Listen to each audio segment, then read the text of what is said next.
Fala, coders! Meu nome é Marcelo Maico e nesse vídeo irei falar sobre algoritmos de consenso distribuído. Irei dividir isso em três partes. A primeira, uma breve introdução do porquê e o que resolve um algoritmo de consenso distribuído. A segunda parte, iremos analisar tanto o código do Boolean Algorithm como o código do Proof of Work, que é o algoritmo implementado na rede do Bitcoin. E na terceira parte iremos falar sobre o ZAB, que é a implementação do Zookeeper. Então, coloque na velocidade 2 e bora pro vídeo.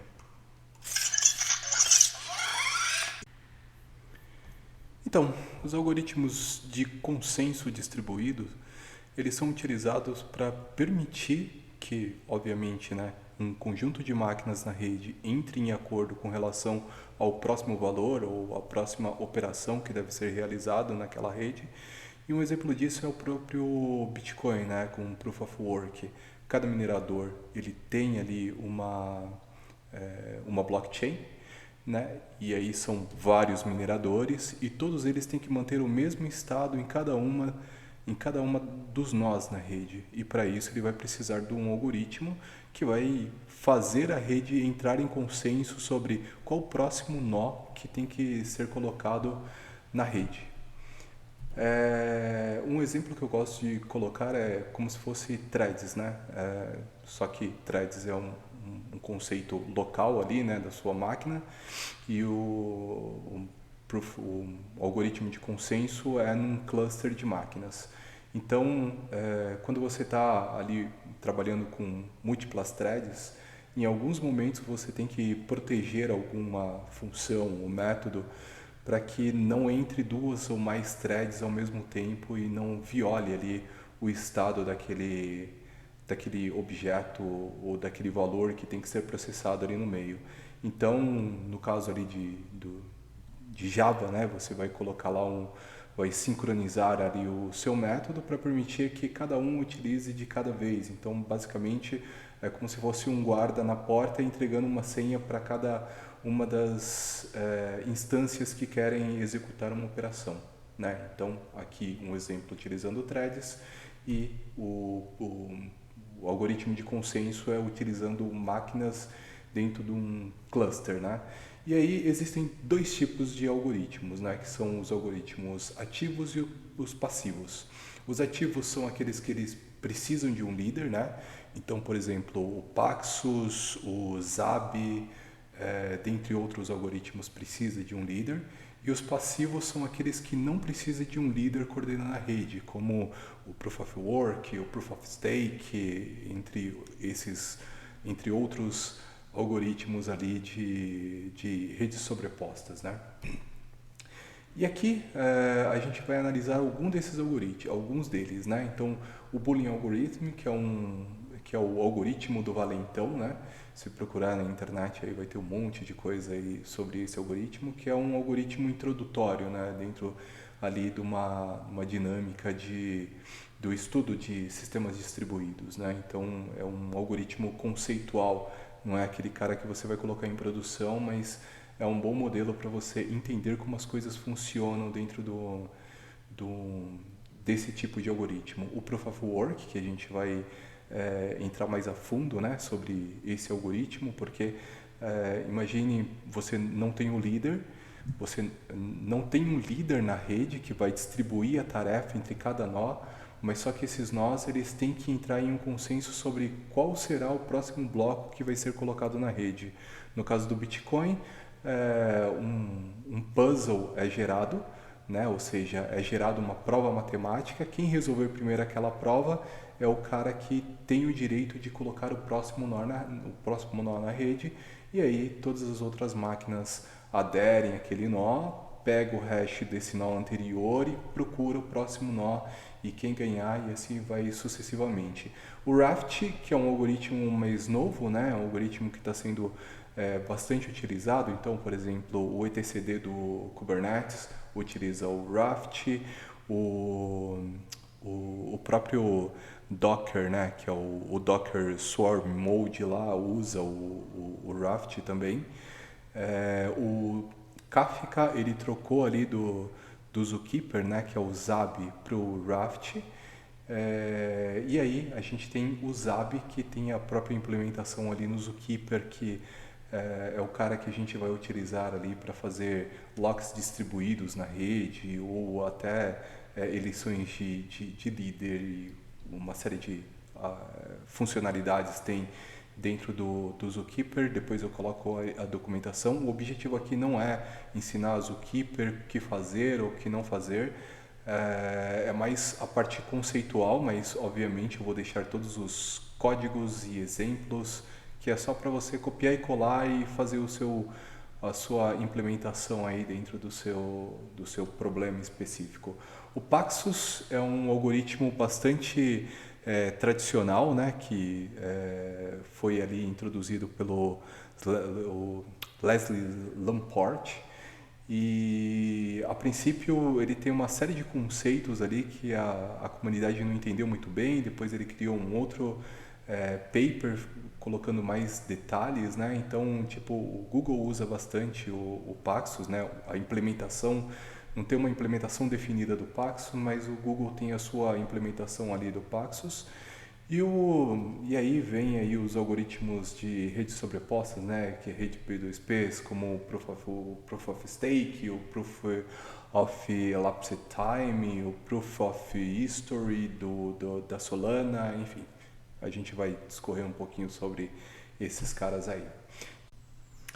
Aqui eu fiz uma pequena animação para mostrar como funciona a dinâmica aí do Boolean algoritmo, como que ele troca as informações e permite que você consiga eleger aí ou identificar o líder na rede. Mas eu vou mostrar no navegador que fica mais fácil, né? Então, aqui, vamos lá. Então assim, primeiro passo, ó, eu tenho 4 máquinas na rede. Cada uma dessas máquinas, ela vai gerar um score aleatório, né? Uma vez que elas geraram os seus scores, elas vão fazer um broadcast para todas as outras máquinas na rede. E aí, por exemplo, a máquina 8 vai falar para a máquina 4, ó, eu sou o líder. Vai falar para o 5, eu sou o líder. E vai falar para o 1. No caso, o 1 vai mandar para o 4, vai mandar para o 5 e vai mandar para o 8. Só que o 1 vai mandar para o 4, ó, para o 4 e vai falar, ó, eu sou o líder. O 4 vai olhar o score dele e vai falar, não, eu sou o líder. O 5 também, o mesmo esquema. E aí, eles vão chegar no consenso no final de que o 8 é o líder e o 8 passa a ser o cara que vai comandar a rede, né? Então agora todas as operações elas vão ser delegadas para o líder e o líder vai jogar para cada um dos seus seguidores executar a tarefa. Então é dessa forma que funciona o Boolean Algorithm. Agora vamos para a próxima parte aqui, que é um pouquinho de código, né? Vou mostrar aqui a tela. Então aqui eu fiz uma pequena implementação, né, do Boolean Algorithm. Eu fiz essa implementação geralmente porque no GitHub o que você vai encontrar ali é bem aquele código de estudante de programação, né? Então não tem uma coisa estruturada, então é meio complicado de se ler.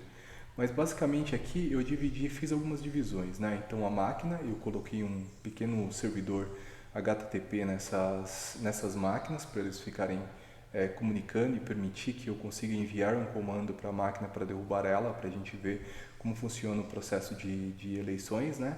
Então aqui vai subir 4 máquinas, cada uma nas suas respectivas portas. Aqui eu faço o anúncio do cluster, né? Quais são as máquinas que participam do cluster, e nesse start é onde está a mágica da coisa, né? Aqui eu crio um timer schedule e esse timer task aqui vai ficar executando a cada 1 segundo. Né? Então a cada segundo ele vai chamar esse método principal. Então esse método que ele vai verificar? Vai verificar se a própria máquina ainda está viva, né? Se ela não tiver, ele vai falar, ó, essa máquina está morta. Se tiver, ela vai pegar ali eu criei um conceito de zona eleitoral, né? Dentro dessa zona eleitoral eu verifico se a gente está num processo de eleições.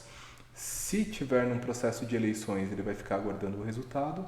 Caso contrário, ele vai falar que me leve ao seu líder. E aqui ele vai verificar se o amado líder tá vivo ainda, né? Se o líder está vivo, então beleza, tranquilo, segue o barco, né? Ele só registra aqui as services, né? Que é as operações que o líder pode executar nesse seguidor. Caso contrário, ele vai invocar novas eleições e vai se colocar como um candidato nessas eleições. O restante do código não tem nenhum grande segredo aqui, nada demais, né? Se alguém tiver curiosidade, é só entrar lá no GitHub, baixar o código e se tiver alguma dúvida, pode colocar aí nos comentários aí, eu ajudo a entender. Beleza, feito isso, vamos executar esse cara aqui. Deixa eu estava executando isso, vamos parar ele, vamos limpar isso aqui e vamos executar. Então aqui as máquinas entraram na rede, eles já fizeram ali o processo de eleições, né? Então a máquina número 1, a máquina número 2 é a 610, a máquina número 1 é a 701 e a máquina número 3 é a 173. Então a máquina número 1 vai ser a máquina líder, né? Então aqui ele já coloca que a máquina 701 é a máquina líder e cada uma das máquinas, elas entendem aqui como a máquina número 1 sendo a máquina líder na rede. Então ele vai ficar jogando esse log aqui porque a cada 1 segundo ele vai verificando se aquela máquina ainda está viva, né? Então eu vou pegar aqui, deixa eu dar uma limpada aqui. Aqui eu coloquei na documentação para pegar esse comando aqui, é um curl. Ou também pode usar ali um postman, né, para facilitar. Mas eu estou colocando aqui a máquina número 1 e estou mandando uma mensagem de matar essa máquina. Então vamos ver o que acontece com ela aqui. Vamos parar aqui, parar essa parte aqui. Beleza. A máquina número 1, ela morreu. Ela vai falar que morreu aqui, ó, 701 morreu. Então aqui vai gerar novas eleições, então eles entram no processo aqui de eleições e aí a máquina número 2 é a máquina eleita como a líder na rede, né? E assim vai seguindo, né? A máquina número 1 vai ficar printando aqui que ela morreu, a máquina número 3, né, entende que a máquina número 2 é a máquina líder da rede, né? Então aqui ele falando, ó, a máquina número 3 vê que a número 2 é a máquina líder da rede e a máquina número 2 entende que ela mesma é a máquina líder da rede. Então, basicamente é isso, é um algoritmo bem simples, fácil de implementar, mas não é um algoritmo recomendado para você colocar num ambiente produtivo, né? Até porque a gente tem coisas mais eficientes aí, melhor estruturados. Agora nós vamos falar do Proof of Work, né, que é um dos algoritmos mais famosos aí na atualidade, principalmente por conta da implementação ali na rede do Bitcoin. Então aqui eu coloquei 3 mineradores, né, então existem algumas dezenas de mineradores e esses mineradores têm que manter o estado da blockchain igual, né, um com o outro. Então eles têm que entrar no consenso em qual vai ser o próximo nó da blockchain. E para isso, o que eles fazem, né? Qual é o processo? Esses mineradores, eles vão recebendo as transações, né? Tipo, Luizinho manda para Maria 1 Bitcoin, Maria manda para o João, sei lá, 2.000 satoshis e assim por diante. Essas transações entram nesse pool de transações. E aí cada minerador ele vai pegar essa transação, vai colocar a transação dentro de um bloco, né? E aí ele vai montar aqui um Markov tree dessas transações e aí vai procurar o nonce, né? Que é aquele número que quando encontrado ele vai chegar ali dentro da dificuldade da rede. Isso aí eu vou mostrar com mais detalhe no código, fica até mais fácil de entender do que aqui. Nesse caso aqui, o primeiro minerador ele encontrou o bloco. Uma vez que ele encontrou o bloco, ele vai anunciar isso para a rede vai receber esse novo bloco, cada um dos mineradores vai anexar esse novo bloco na cadeia e aí volta o processo, né? Pega as transações, cria um novo bloco e começam a processar novamente e procurar o novo nó da rede. E aí, algumas perguntas são até bastante comum ali no Stack Overflow, que é, beleza, vamos supor que um desses mineradores aqui tem, sei lá, 30% de hash rate. Então ele sempre vai ganhar? Não. Por quê? Porque cada minerador está procurando um número completamente diferente um do outro, né? Inclusive, recentemente, um americano colocou uma máquina lá de $400 e conseguiu minerar um bloco. Assim, ele teria mais... ele teria uma chance maior de acertar na loteria, mas ele, no caso ali, ele conseguiu minerar esse bloco. Então, assim, cada minerador ele vai pegar ali um conjunto de transações e vai montar uma Markov tree, né? Que vai gerar um hash no final. Esse hash já vai mudar completamente a estrutura do bloco, né? Então cada um está procurando um número completamente diferente um do outro. O outro ponto que eu vejo bastante aparecer lá nos fóruns é, beleza, e se o minerador 1 encontrar o bloco e o minerador 3 também falar, ó, eu encontrei o bloco, o que vai acontecer, né? Então vamos supor que o minerador 1 ele encontrou o bloco, ele anunciou, o minerador 2 ele, ok, vou colocar aqui na minha cadeia. O minerador 3 ele vai ignorar esse bloco, né, que ele vai considerar que é inválido, ele vai colocar o bloco dele na cadeia. E vamos supor que tem aqui um minerador 4. E o minerador 4 pega o bloco do minerador 3 e aí fala, beleza, esse é o bloco válido. Então a gente tem uma rede dividida, né? Aqui eu tenho duas blockchains com blocos diferentes dos outros mineradores, né? Então o que vai acontecer? Na próxima rodada, quem encontrar o próximo bloco, né, seja aqueles que estão com esse bloco aqui, né, tipo minerador 1, minerador 2, ou minerador 3 e o 4 aqui, quem encontrar o próximo bloco, ele vai colocar o bloco na cadeia. Então vamos supor que o minerador 3 ganhou novamente, ele anunciou para a rede, o minerador 2 e o 1, ele vai pegar esse bloco, vai olhar para a blockchain e vai falar, opa, tem alguma coisa errada aqui. Esse bloco que eu coloquei aqui é inválido. Então ele tem um algoritmo lá de reorganização da blockchain, onde ele vai pegar esse novo bloco, né? E aí no paper lá do Satoshi Nakamoto ele diz que a blockchain que é válida é aquela que tem maior poder computacional, né? O maior poder computacional, que foi gasto mais tempo ali para gerar os blocos. Então esse novo bloco gerado pelo minerador 3 ele passa a se tornar consenso ali na rede. Por isso que as pessoas geralmente falam para esperar algumas transações ali para efetivamente garantir que aquele bloco ele não vai sair ali da cadeia. Então isso pode acontecer. Então aqui vamos para o código, né? Esse é um código bem simples, né? Então eu tenho um main aqui.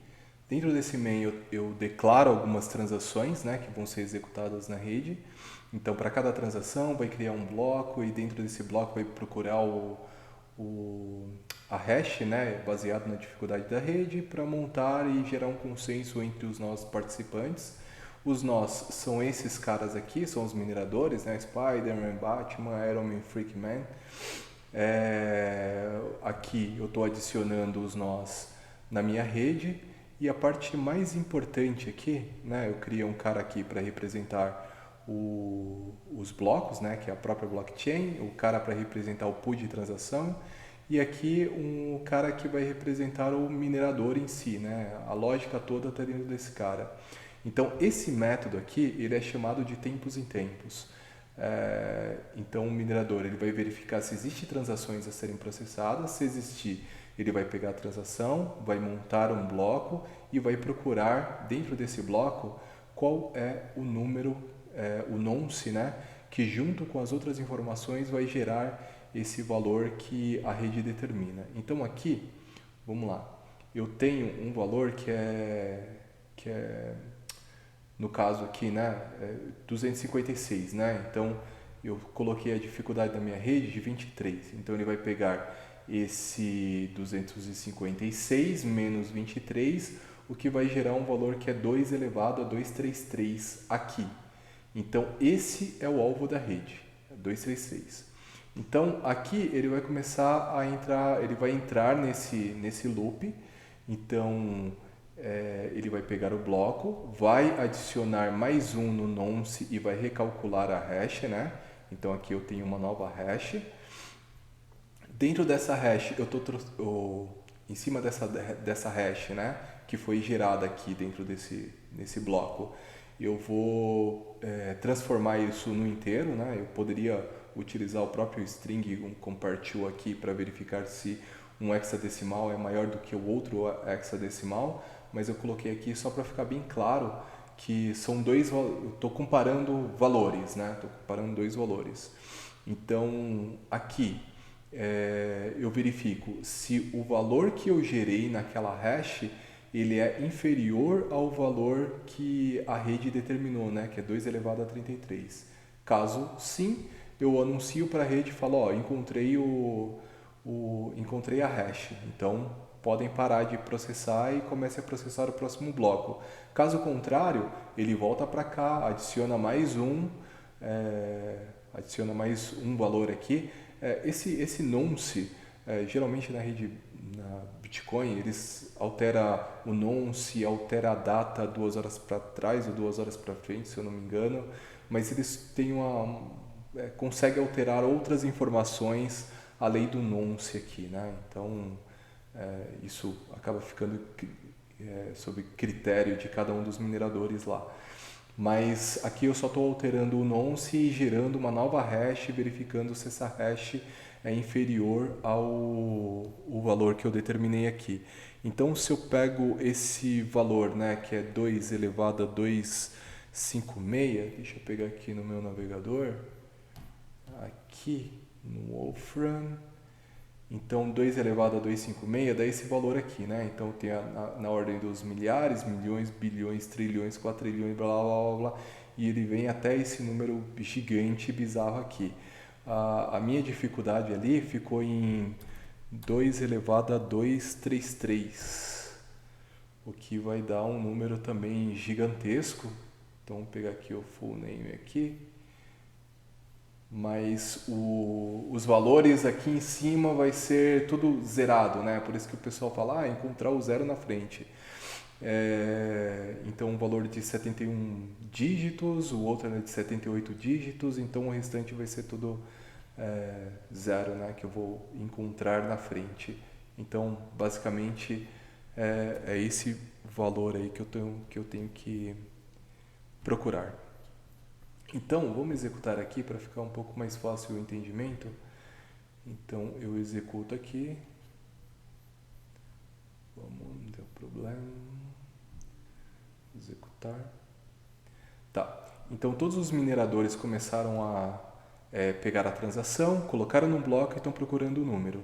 Então, o Spider-Man ganhou o primeiro, ele levou 6 segundos, encontrou esse valor aqui, que junto com os demais valores geraram essa hash, né? Então essa hash tem os zeros correspondentes aqui na rede, e aí o restante parou, né, de minerar, começaram a minerar o próximo bloco até chegar no final, até acabar, né, as transações na rede, e aí no final todos eles têm a mesma situação, né, na blockchain.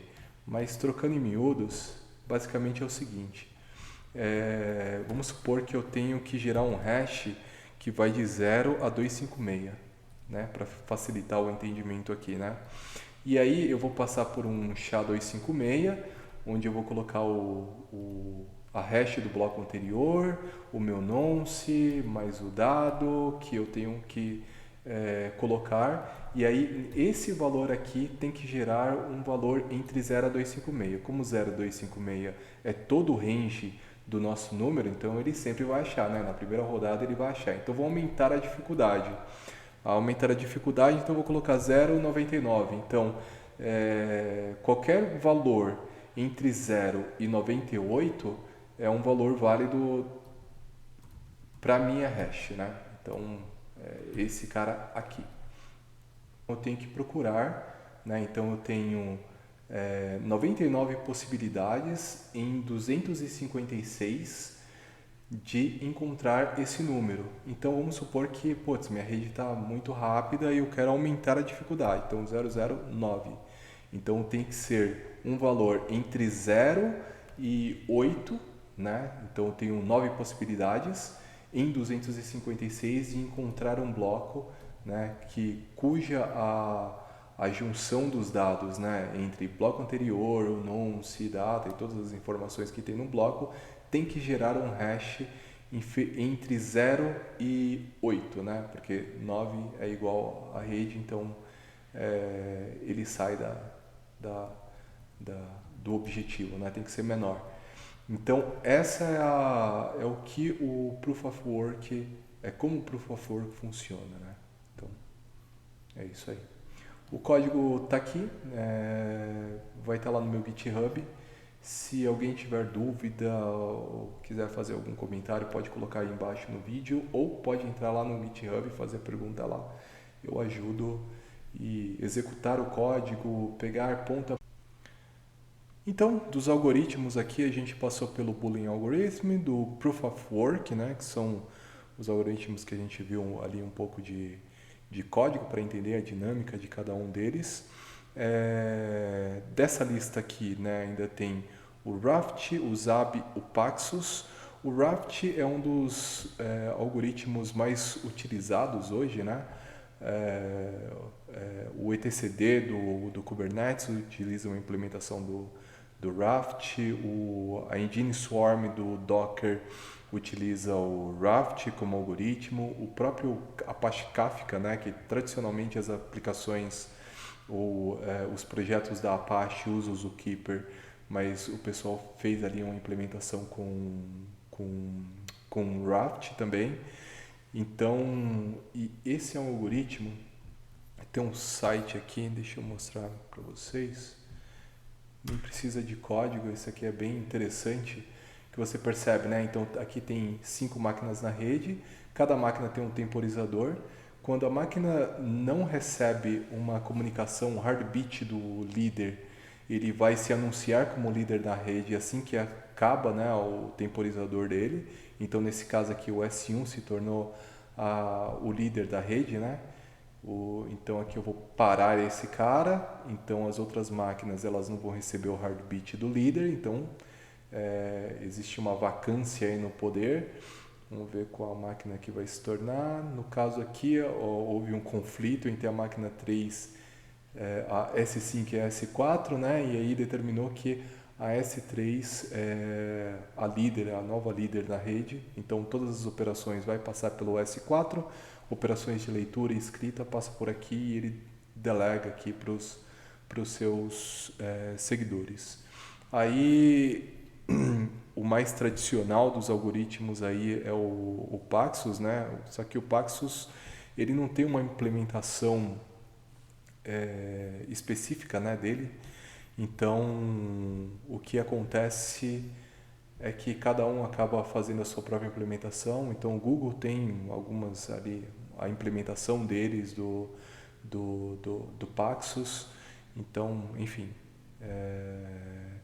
aí, saindo dessa linha de algoritmos de consenso para um ambiente controlado, né, onde você confia em cada um dos agentes na rede, que são, aí entra ali, no caso ali, o Proof of Stake. O Proof of Stake é uma evolução ali do Proof of Work, né? Então, quando o Bitcoin foi lançado, perfeito, o Proof of Work funcionava muito bem, só que quando apareceram o conceito de Web3, DeFi e coisas assim, você né, se tornou perceptível que você precisava processar muito mais transações por minuto ou por segundo para que as taxas da rede fossem condizentes com as operações, né? Então, o que o Proof of Work faz? A cada 10 minutos, o minerador ele vai utilizar ali, vai aglutinar algumas milhares de transações, só depois de 10 minutos ele vai pegar mais um determinado conjunto de informações de transações, montar um bloco e minerar esse bloco, só que pense que você está desenvolvendo um smart contract. E vamos supor que é um smart contract que vai gravar ali, sei lá, os seus sites prediletos, né? Vai criar um bookmark ali dos seus sites. Então, cada site que você entrar, você vai lá e coloca ali no seu site favorito. Então, agora não é o navegador que tem o controle ou que guarda essas informações, vai ser a blockchain, e aí você só vai criar o plugin para cada um dos navegadores, mas os dados vão estar ali na blockchain. Imagine que cada operação dessa custe $5, né? Se torna inviável. Então apareceu aí o Proof of Stake, que diminui bastante o tempo, né, de execução de cada conjunto de operações, o que dá mais vazão e, consequentemente, diminui o custo da operação. Aí, depois, além disso, né, tem aí o algoritmo da Solana, né, que ele usa um conceito que é de Verifiable Delay Function, que é o Proof of History. O Proof of History ele consegue processar tipo algumas milhares de operações por segundo, né? Então aumenta bastante o throughput, o que torna o custo da transação muito baixo, né? Então dá para você criar smart contract, criar aplicações dentro da blockchain com um custo muito baixo. Então essa é a evolução, né, natural, né? À medida que vai surgindo gargalos, vão encontrando novas formas de executar aquelas operações até chegar num consenso aí, chegar num modelo adequado, né, para aquele estado, né, para aquele conjunto. Agora a gente vai falar um pouco do Zookeeper, né? Tipo, vou passar bem rápido porque o objetivo aqui não é ser um tutorial de Zookeeper, né? Ele tem uma boa documentação, então acho que não faz sentido eu datar tanto o vídeo aqui com detalhes do Zookeeper, mas entender o conceito. Mas sobre o Zookeeper, né?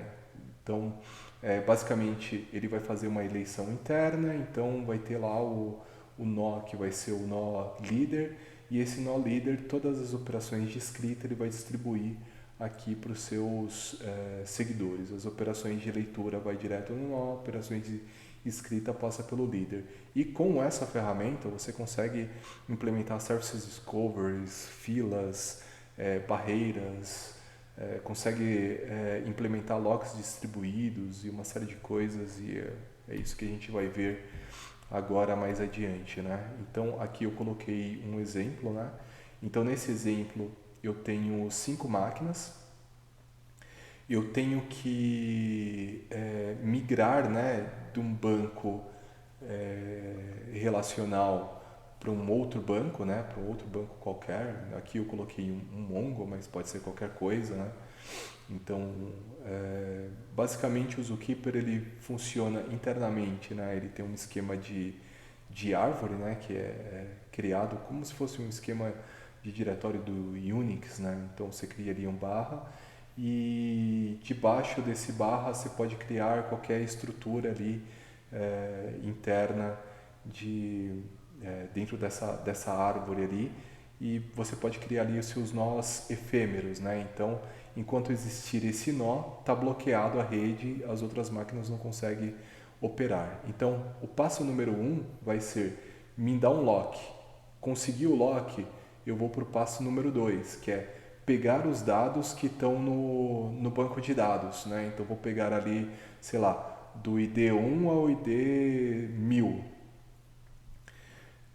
O passo número 3, eu vou colocar aqui no cache avisando, ó, eu peguei do 1 até o 1000, então eu vou colocar o 1000 no cache, que é para o próximo nó vir aqui e saber, opa, de onde eu tenho que continuar? Eu tenho que continuar do 1000. Então, do 1001 até o 2000 eu vou pegar para processar, e aí depois ele vai soltar esse lock e gravar o dado, trabalhar o dado e gravar esse dado aqui no Mongo, nesse exemplo aqui. Então vamos ali pro código.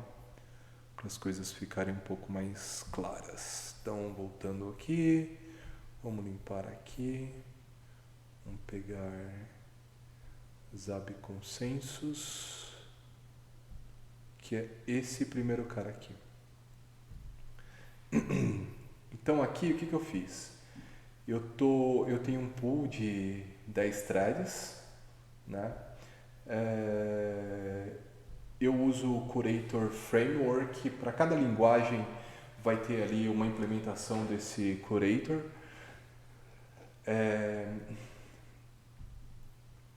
E esse é o cara que permite você se comunicar ali com o Zookeeper, né? Então, você precisa, eu estou usando Python, tem JavaScript ou Ruby, enfim, tem uma implementação para cada linguagem, então não se preocupe com esse detalhe. Nessa parte de baixo aqui, né, eu crio o meu lock, né? Então, eu vou executar isso aqui a cada 5 segundos, né? Então, a cada 5 segundos, esse schedule aqui vai ficar executando, tentando pegar um lock na rede. Então, vamos executar o código aqui, vai ficar mais fácil de entender. Tá. Então, aqui a thread número 7, né? Ele pegou do 1 ao 10. Aí a thread número... Vamos pegar aqui. A thread número 2, ela pegou do 11 ao 20, do 21 ao 30, do 31 ao 40. Essas threads aqui não conseguiram pegar o lock, porque provavelmente tinha outra thread segurando o lock, mas elas conseguiram coordenar entre si até processar todas as informações e não ter mais nada para processar. Então, nesse caso aqui, né, onde eu estou mostrando aqui o exemplo, eu tenho que fazer a migração do meu banco. Eu estou com uma série de máquinas que vai poder, eu posso utilizar lá um Elastic Balance de uma AWS, por exemplo, né, tipo aumentar o número de máquinas para fazer com que essa importação aconteça dentro de uma janela de tempo, né? Então, nesse caso aqui eu posso colocar um número infinito aqui de máquinas que elas vão entender, né? Elas vão entrar ali no consenso entre elas em qual dado cada uma pode processar. Então, aqui a máquina foi lá, criou um lock, aí vamos supor que a máquina número 2, ela está tentando pegar o lock, só que ela viu, o lock já tá feito, então eu não consigo fazer. Então, voltando aqui pro código, que é essa parte aqui, ó.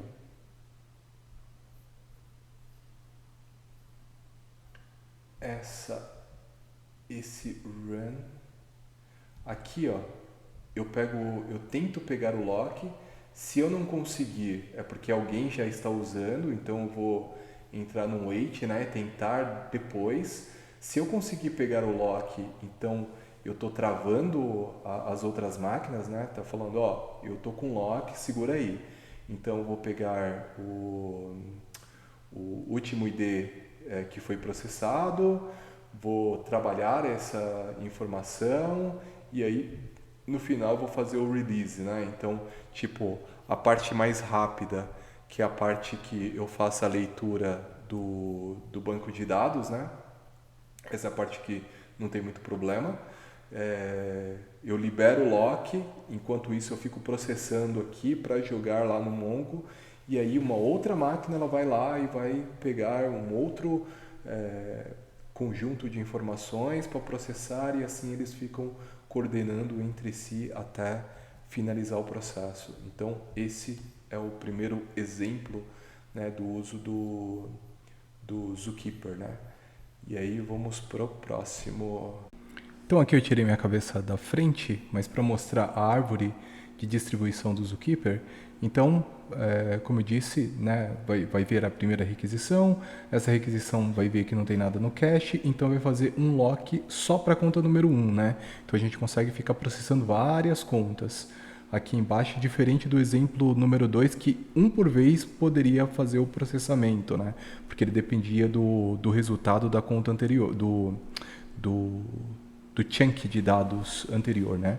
Então, nesse caso aqui, ele vai estar travado aqui, né? A conta número 1 está travado. As outras requisições que o cliente fizer, a gente vai buscar no cache, não encontrou no cache, vai tentar pegar o lock, não vai conseguir pegar o lock porque já tem algo sendo processado.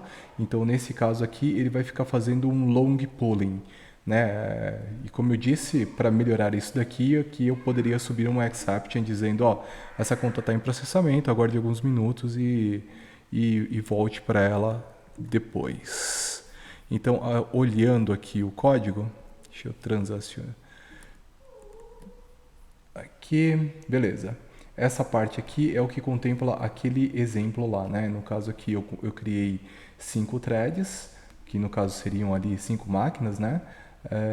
Esse Curator Client aqui, no caso eu não comentei anteriormente, mas é uma versão, você consegue usar esse cara como um servidor local para você fazer seus testes, né? Seus testes unitários e tudo, então você consegue testar bonitinho aqui. Ok, nesse caso aqui criei o meu client, coloquei a minha string aqui de conexão, enfim, todo o processo. Aqui eu vou tentar pegar o report, né? No caso, eu vou verificar aqui se esse cara está no cache. Se tiver no cache, ele vai me devolver o valor. Se não tiver no cache, eu vou tentar fazer o lock, né? Então eu uso esse path aqui com o ID da minha conta. E aqui eu tento pegar esse lock. Se eu não conseguir pegar o lock, beleza, esse report está em processamento, né?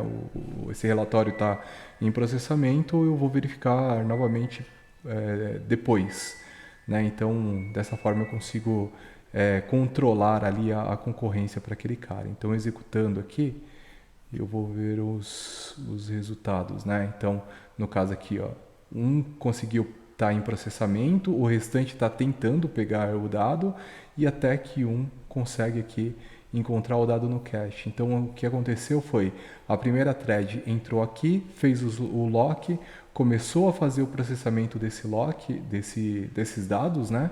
Nesse caso aqui eu coloquei um sleep aqui só para gerar essa interrupção aí momentânea.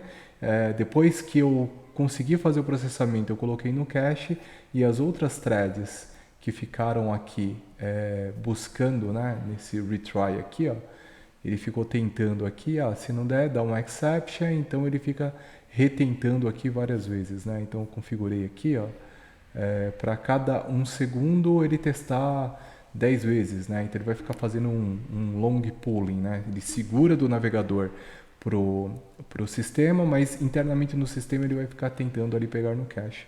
Não é uma boa implementação, porque o cara pode ficar lá batendo várias vezes e deixando sua aplicação lenta. Então, é melhor você soltar aquela requisição, subir numa exception, falando, ó, tá em processamento e procure, entre daqui a pouco que o relatório já vai estar montado. Então, nesse caso, é isso que ele faz, né? Aqui eu só dou um shutdown para matar tudo aqui, mas essa é a ideia da implementação, né? Dessa implementação aqui.